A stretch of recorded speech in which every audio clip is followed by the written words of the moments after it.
ஓம் சாய்நாதனே போற்றி. வாழ்க வையகம், வாழ்க வளமுடன். அனைத்து உறவுகளுக்கும் இனிய வணக்கம். ஜோதிட சாஸ்திரப்படி தனுசு ராசி என்பது 9வது ராசியாகும். மூலம் 4 பாதங்கள், போராடம் 4 பாதங்கள், உத்திரம் 1ஆம் பாதங்களில் பிறந்தவர்கள் தனுசு ராசிக்காரர்கள் ஆவர். தனுசு ராசியில் பிறந்தவர்கள் பொதுவாக தான் பேசுவது மற்றவர்களை காயப்படுத்துகிறதா இல்லையா என்று யோசிக்காமல் பேசிவிட்டு பின்னர் வருத்தப்படும் குணம் உள்ளவர்கள். மனதில் பன்மம் இன்றி நினைத்ததை அப்படியே பேசிவிடுவது இவர்களுடைய குறை. தான் சொல்ல நினைத்தது ஒன்று, சொன்னது வேறொன்று என்பது போன்ற பேச்சு இருக்கும். ஆயினும் புத்திசாலித்தனமான மனமும் உயரிய தன்மையும் கொண்டவர் இவர். இவர் நம்முடைய பரிவுக்கும் அன்புக்கும் உடையவர். புத்திசாலித்தனம், நகைச்சுவை உணர்வு, சாதிக்கும் வெறி ஆகியவை இணைந்து இவருக்கு வெற்றியை தரும்.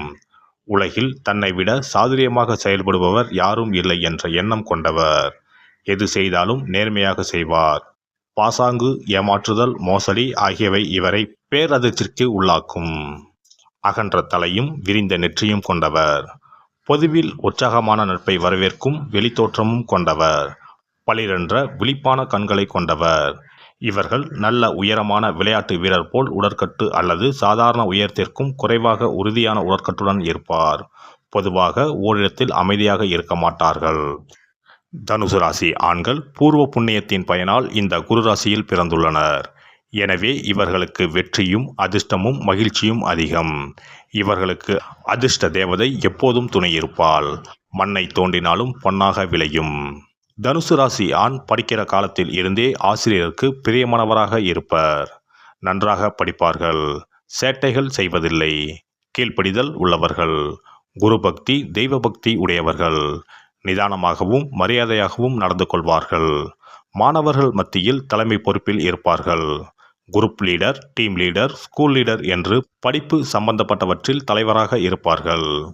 தனுசு ராசி ஆண் ஆசிரியர், நீதிபதி, வக்கீல், மாஸ்திரேட், கல்லூரி முதல்வர், பள்ளிக்கூட தலைமை ஆசிரியர், பட்டிமன்ற பேச்சாளர், கதை சொல்லி, கர்நாடக சங்கீத வித்வான், பாரம்பரிய இசைக்கருவிகள் வாசிப்பவர், ஆலோசனை குழு தலைவர் அல்லது உறுப்பினர் போன்ற அறிவுரை சொல்லும் பொறுப்புகளில் இருப்பார்.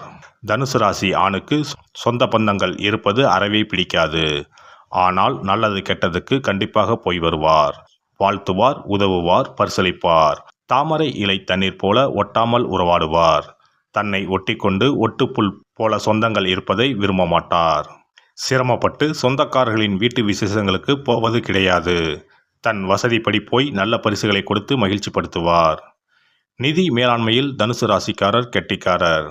பொதுவாக இவர் ஆடம்பரத்தை விரும்புவது கிடையாது. துணிமணி, நகை நட்டு, ஊர் சுற்றுதல் போன்றவற்றை விரும்ப மாட்டார். இவர் அதிகமாக பணம் செலவழிப்பதை விரும்ப மாட்டார்.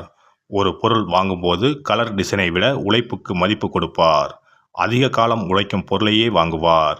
தமது அடிப்படை தேவைகளை நிறைவேற்றிய பின்பு மீதி பணத்தை மிச்சம் பிடித்து சேமித்து வைப்பார். நிதி மேலாண்மை தெரிந்தவர். இவர் அரிதாக சில வேளைகளில் ஊதாரித்தனமான சில செலவுகளை செய்துவிட்டு பின்பு அது குறித்து தன் மனதுக்குள் வருத்தப்படுவார். தான் தவறு செய்து விட்டதாக வெளியே சொல்லிக் கொண்டிருக்க மாட்டார். தனுசு ராசி ஆண்களுக்கு குழந்தைகளை தூக்கி கொஞ்சுவதில் விருப்பமில்லை. ஆனால் பேச திறந்த குழந்தைகளை பிடிக்கும்.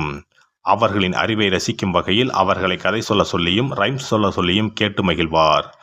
அவர்களிடம் நல்ல உரையாடலை நிகழ்த்துவார். இவரும் கேள்வி கேட்பார். குழந்தைகளையும் கேள்வி கேட்க சொல்லி உற்சாகப்படுத்துவார். அதனால் இவருக்கு குழந்தை நண்பர்களும் நிறைய பேர் இருப்பார்கள். தனுசு ராசிக்காரர் தன்னை நல்ல பிள்ளையாக காட்டிக்கொள்வதற்கு சில பொய்களை சொல்வது இவர் வழக்கம்தான். ஒரு பிரச்சனையில் மாட்டிக்கொள்ளக்கூடாது என்ற தருணத்தில் இவர் வாயிலிருந்து பொய்கள் வரும். ஆனால் அதற்கு இவர் மனம் அந்த பொய்க்கு ஒரு நியாயத்தை கற்பிக்கும். எனவே ஏன் பொய் சொன்னீர்கள் என்று இவரை யாரும் எதிர்த்து கேள்வி கேட்கக்கூடாது. அதற்கான சரியான காரணம் இவர் மனதுக்குள் இருக்கும். தனுசு ராசி ஆண்கள் உணர்ச்சி வசப்படுபவர்கள் கிடையாது. தங்கள் அறிவை கொண்டு எதையும் சாதிக்க முடியும் என்ற ஆழமான நம்பிக்கை உடையவர்கள்.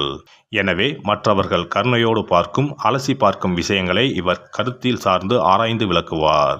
பெரிய அறிவாளி என்று இவரை உலகம் புரிந்து வைத்திருக்கும் வேளையில் சில சமயம் இவர் அசட்டு துணிச்சலுடன் செயல்பட்டு மண்ணை கவ்வுவார். ஆனால் கவிழ்ந்த வேகத்தில் மீண்டும் எழுந்து புத்திசாலித்தனமாக நடந்து கொள்வார். தோல்வி கூட இவரிடம் தோற்று ஓடும். இவருடைய வாழ்க்கையில் பெரிய தோல்விகள் என்பது இருக்காது. எந்த தோல்வியும் இவரை அதிகமாக பாதிக்காது. தோல்வி என்று பிறர் கருதுவது கூட இவருக்கு வெற்றியின் முதல் படிக்கட்டுத்தான். தனுசு ராசி ஆண். வெற்றி என்பது தன் கூட பிறந்தது. வெற்றி வேறு, நான் வேறு அல்ல, என் அறிவே என் வெற்றிக்கு ஆதாரம் என்ற நம்பிக்கை உடையவர். அகம்பாவம் பிடித்தவர். ஆதலால் இவரிடம் வந்து யாராவது அவரது வெற்றியை பாராட்டி பேசினால் அவர்கள் முகத்தில் அடித்தது போல் பேசி விரட்டி விடுவார். தன் அறிவை மட்டுமே துணை கொண்டு செயல்படும் தனுசு ராசி ஆண்களும் ஊரும் உறவும் பாராட்டும் பரிசும் வெகு தூரம்தான். விலங்குகள் மீது அன்பை செலுத்துவார். எதை கண்டும் பயம் இல்லாதவர். விளையாட்டிலும் தொழிலும் ஆபத்துகளை சந்திப்பது இவரது இயல்பு. வேகமாக செல்லும் விமானம், மோட்டார் வண்டிகளை விரும்புவார். ஆபத்தில் இருந்து மயிரிழையில் தப்பித்தல் போன்ற சம்பவங்கள் இவருக்கு பிடித்தமானவை. தனது வெளிப்படையான பேச்சினுடைய விளைவை யோசிக்காததனால் பின்னர் வருத்தப்பட நேரிடும். ஆனாலும் இவர் ஆபத்தானவர் அல்ல. இவரோடு யாரும் பலகாலம் விரோதம் பாராட்ட இயலாது. ஏனெனில் இவரது இயல்பு எளிதில் நட்பு கொள்ள வைக்கும். சில நேரங்களில் மற்றவர்களை உற்சாகப்படுத்துகிறேன் என்று பேசும் பேச்சு திசை மாறி எதிர்மறை விளைவை ஏற்படுத்திவிடும். இது தீயினுடைய ராசி. எனவே இந்த ராசிக்காரர்கள் வெளிப்படையாக படபடவென பேசும் தன்மை கொண்டவர்கள். சில நேரங்களில் புத்திசாலித்தனமான ஆலோசனையும் தர வல்லவர்கள். பொதுவாக சந்தோஷமாக பேசிக்கொண்டிருக்கும் தன்மையுடையவர்கள். அதிகாரத்தையும் இறுக்கமான சமுதாயத்தையும் எதிர்க்கும் குணம் உடையவர்கள். உதவிக்கு அழைத்தாலும் சண்டை என்று வந்தாலும் பயந்து ஓட மாட்டார்கள். இவருடைய நல்ல தன்மையை எதிர்த்தவரை தரைமட்டமாக்கி விடுவார்கள். இவருடைய நேர்மையை சந்தேகித்தால் தாங்க மாட்டார்கள். நியாயத்தை காப்பாற்ற கோபம் கொள்வார்கள். இவர்கள் பொதுவாக விளைவுகளை யோசிக்காமல் பேசவும் செயல் செய்யவும் கூடியவர். மேடையில் மற்றவர் முன்னிலையில் தன்னை முன்னிறுத்தி பெயர் புகழ் பெறுவது இவருக்கு பிடிக்கும். இளம் வயதில் மதம் சம்பந்தமான காரியங்களில் ஈடுபட்டு கொண்டிருப்பார். ஆனால் வயது ஏற ஏற இவற்றில் நம்பிக்கை இழந்து எதையும் கேள்வி கேட்கும் மனநிலையை பெறுவார். பிரயாணம் செய்வதை மிகவும் விரும்புவார். வாழ்க்கையில் எதையும் பெரிதாக எடுத்துக்கொள்ள மாட்டார். ஒரே இடத்தில் அடைந்து கிடப்பதை எதிர்ப்பவர். முதிய வயதிலும் இள வயதில் இருந்த திறமைகள் மங்காமல் இருக்கும். இவருக்கு இடுப்பு, நுரையீரல், கணையம், கை, தோள் பட்டை, குடல், பாதம் ஆகிய பகுதிகள் அடிக்கடி பாதிக்கப்படலாம். எனினும் விரைவில் குணமடையும் தன்மையுடையவர்கள். நேற்றை விட நாளை வெற்றியாய் இருக்கும் என்ற நம்பிக்கை உள்ளவர்கள். சூதாட்டத்தில் விருப்பம் உள்ளவர்கள். காதலில் கண்மூடித்தனமாக ஈடுபட்டாலும் திருமண பேச்சு எடுத்தால் தயங்குவர். சிலர் அதிக கோபம், அதிக உணவு, மது ஆகியவற்றை விரும்பும் குணம் உள்ளவர்கள். இவர்கள் அனாதை குழந்தைகளையும் கைவிடப்பட்ட வீட்டு விலங்குகளையும் எடுத்து வளர்க்கும் குணமுடையவர். சிறந்த காரணங்களுக்காக முழுமையாக தன் சக்தியை செலவிடுவார். தன் வாதத்தை தெளிவாக அமைதியாக எடுத்துச் சொல்வார். எதிரிகளோடு மோதும் போது இவரை எதிர்ப்பது சிரமம். மிக பழமையான விஷயங்களை ஞாபகம் வைத்துக் கொண்டிருப்பால். ஆனால் தற்போது செய்த ஒரு காரியம் ஞாபகத்திற்கு வராமல் தவிப்பார். இவரால் வெற்றிகரமாக பொய் சொல்ல முடியாது. ஏமாற்றுவது இவரது இயல்புக்கு எதிரானது. இவர்களுக்கு வாழ்க்கை ஒரு சர்க்கஸ் போன்றது. எல்லாம் மாறி மாறி நடப்பது இயல்பு என்று எண்ணி எப்பொழுதும் சந்தோஷமாக இருப்பார். இந்த வீடியோ பதிவு உங்களுக்கு பிடித்திருந்தால் லைக் பண்ணுங்க, கமெண்ட் பண்ணுங்க, ஷேர் பண்ணுங்க. மறக்காம சப்ஸ்கிரைப் பண்ணுங்க. பக்கத்துல இருக்கிற பெல் பட்டனை கிளிக் பண்ணுங்க. நன்றி, வணக்கம். ஓம் நமச்சிவாய. சிவாய நம.